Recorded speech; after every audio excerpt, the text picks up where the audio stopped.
tidak bisa menyesuaikan diri. Banyak toko-toko elektronik, termasuk yang di Glodok, itu lalu kemudian gulung tikar karena tidak mampu menyesuaikan. Sebab sekarang penjualannya kan online, apalagi kalau elektronik itu berkaitan dengan musik, alat-alat musik ya. Kalau kita tidak bisa menyesuaikan diri dengan penjualan digital, kita akan dilibas oleh zaman ya. Apalagi sekarang musik mudah sekali begitu ya kita dapatkan. Saya yang nggak bisa musik ya kan, bisa saya kalahkan Chris ya, bisa saya kalahkan Chris ya dengan beberapa teknik yang sudah dibuat sedemikian rupa. Saya seorang diri bisa menyanyi 4 suara ya, rekam suara 1, suara tenor, kemudian suara bass atau bariton, semuanya bisa dipadukan dengan 1 orang. Padahal saya nggak bisa nyanyi suara 3 atau suara yang lain. Bahkan suara saya yang bass bisa disetting menjadi suara yang kala siapa penyanyi yang terkenal di luar negeri itu ya kan ya, bahkan Michael Jackson bisa saya kalahkan begitu ya. Saudara-saudara, dunia berubah ya. Dulu saya pernah ceritakan, saya membayangkan bahwa di sawah saya bisa nelpon orang, tapi bayangan saya waktu itu telepon rumah saya bawa ke sawah gitu ya. Ternyata setelah saya kuliah, dulu saya pasang ratelindo ya kan, dari Matraman Dalam ratelindo-nya saya pas, alatnya saya bawa, saya pindahkan ke Jalan Tambak gitu ya.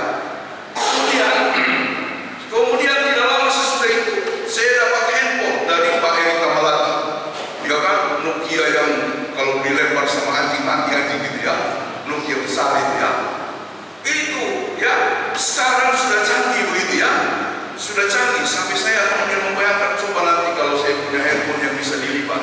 Saya bilang Pira bisa dilipat, Pira bilang apa, udah ketinggalan itu ya, yang dilipat saja udah ketinggalan begitu ya. Padahal berapa tahun lalu saya ingin sekali punya handphone ini yang bisa dilipat ya, supaya kalau saya mimpin saya lipat-lipat di atas ini ya, di atas mimbar. Udah ketinggalan.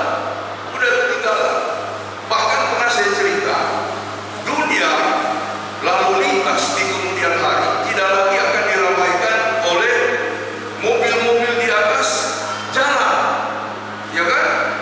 Akan ada orang yang mengusung pipa atau tabung oksigen begitu ya, untuk terbang kemana-mana, sehingga berita di TV nanti terjadi kecelakaan di udara ya kan, pada posisi lintang berapa itu ya, itu terjadi tabrakan. Saya nonton YouTube, ternyata sudah ada orang yang terbang sekarang secara individu dengan perlengkapan yang lengkap. Saya lihat berapa, saya menonton itu, saya lihat berapa kali, wah dia terbang ya kan, tinggal tindis knop ya, tindis ya, tekan knop gitu ya, tekan knop lalu dia terbang gitu dalam jarak tertentu. Saya bilang mudah-mudahan Tuhan kasih saya kesempatan untuk pakai alat itu, supaya kami dari Ciledug rame-rame terbang gitu ya, turun di lapangan rumah sakit ini. Dan itu akan terjadi perubahan yang besar, saudara-saudara. Karenanya kita harus siap. Yang paling penting adalah meskipun semuanya berubah, imanmu jangan berubah. Ada karena sekarang lagi viral di media sosial. Saya lupa nama dokter itu. Dia dokter neuroscience ya, dokter sudah dia ya, dan dia bicara kemana-mana tentang ilmu pengetahuan. Dia pernah diprotes karena dia mengkritik soal agama, soal iman. Dia mengatakan, saya bukannya tidak mengakui, saya bukannya mengatakan tidak ada Tuhan, ada Tuhan tapi tidak penting.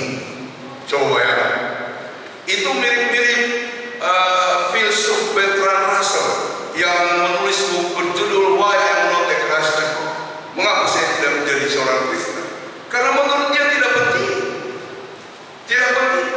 Saya bisa lebih bahagia daripada orang Kristen atau orang Islam atau orang yang beragama yang lain.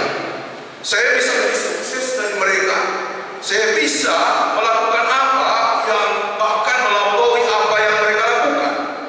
Coba bayangkan, dan itu mempengaruhi banyak orang. Saya sudah menemukan seorang pemuda di Jakarta yang terpengaruh oleh filsafatnya Bertrand Russell. Karena itu saya ketika mamanya menyampaikan, "Aduh Pak, tolong doakan anak saya." Kenapa? Dulu dia sangat aktif, dia nggak mau lagi sekarang ke gereja. Kalaupun dia datang, paling datang jemput saya. Saya ketemu anak itu, saya bilang, "Dek, kamu baca bukunya Bertrand Russell ya?" "Iya." Karena saya berdiskusi dengan dia, dia bilang nggak penting lah. Saudara-saudara, saya cuma ingin menekankan iman itu penting.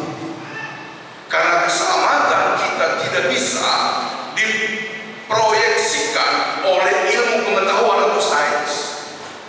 Keselamatan kita tidak bisa dibangun oleh apapun yang kita punya. Dan saya kira pengusaha tadi itu, ketika dulu dia tidak aktif, lalu dia balik kepada kehidupan beriman. Supaya apa yang saya lakukan, Pak, kiranya diperhitungkan supaya anak-anak saya dijaga oleh Tuhan. Jadi saudara-saudara, terus aktif apapun yang terjadi, karena iman itu menentukan keselamatan kita. Pembacaan tadi berisi dua kisah. Kisah yang pertama mengenai seorang kepala rumah ibadat, kepala sinagoge yang bernama Yairus, dan kisah kedua tentang seorang perempuan yang sakit pendarahan 12 tahun. Ya kan, sakit pendarahannya. Waktu Risma kemarin kasih info dia mau melahirkan karena sudah keluar cairan, saya langsung kasih info, doakan Risma biar pendarahan. saya nggak simak benar-benar ya, saya pikir dia pendarahan makanya dibawa ke rumah sakit. Ya, kita ucapkan selamat ya kepada Risma yang sudah melahirkan dan itu luar biasa. Jadi saudara, kepala rumah ibadat datang kepada Yesus meminta untuk menyembuhkan anaknya yang sakit. Lalu Yesus merespon, kemudian mereka berjalan sambil Yesus tetap melayani. Di tengah-tengah perjalanan mereka, karena Yesus harus menghadapi orang banyak, lalu ada sesuatu yang terjadi. Itulah kisah dari sosok yang kedua. Ada seorang perempuan yang sudah menghabiskan duitnya banyak, dan lalu ia kemudian mendengar bahwa Yesus bisa menyembuhkan. Ketika dia merapat dan ingin berjumpa Yesus, begitu banyak orang, tetapi dia berusaha. Pikirnya, asal aku pegang saja ujung jubahnya, umbai jubahnya, aku akan sembuh. Dan saudara-saudara, dia kemudian menerobos dengan susah payah, lalu kemudian menggapai jubah Yesus bagian bawah, dan saat itu dia merasa sembuh. Yesus pun bertanya begini, "Siapa yang menyentuh aku, memegang jubah?" Murid-murid kan bertanya, "Tuhan, coba lihat orang ini begitu banyak. Mana kami tahu ada orang yang menyentuh? Kan semua orang berdempetan dengan engkau." Tidak, ada kuasa yang keluar dari dirimu. Lalu ketika dia bertanya, "Siapa yang memegang jubahku?" Lalu kemudian orang itu, perempuan itu yang sudah 12 tahun mengalami pendarahan, dia bertanya, "Guru, saya yang menyentuhnya."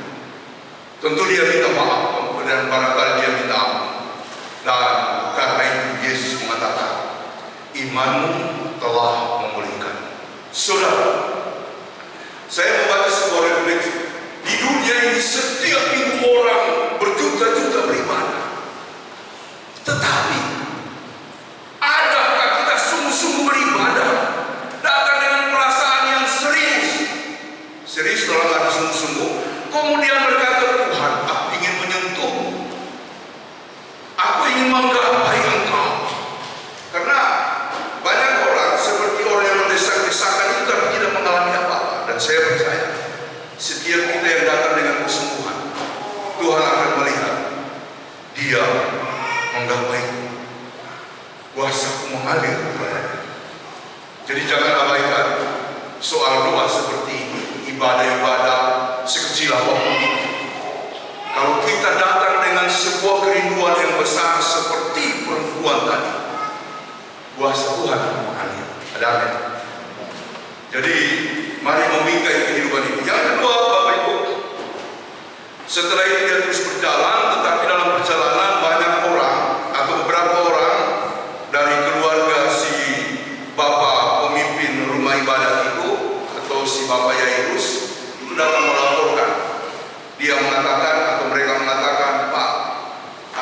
sudah mati. Tidak usah menyusahkan sang guru untuk datang ke tempat kita. Lalu tentu dia kaget, dia pasti memberitahukan kepada Yesus. Namun apa yang dikatakan oleh Yesus kepada pemimpin atau kepala rumah ibadah, jangan hiraukan. Jangan hiraukan. Lalu kemudian dia terus melangkah sampai ke rumah itu. Semua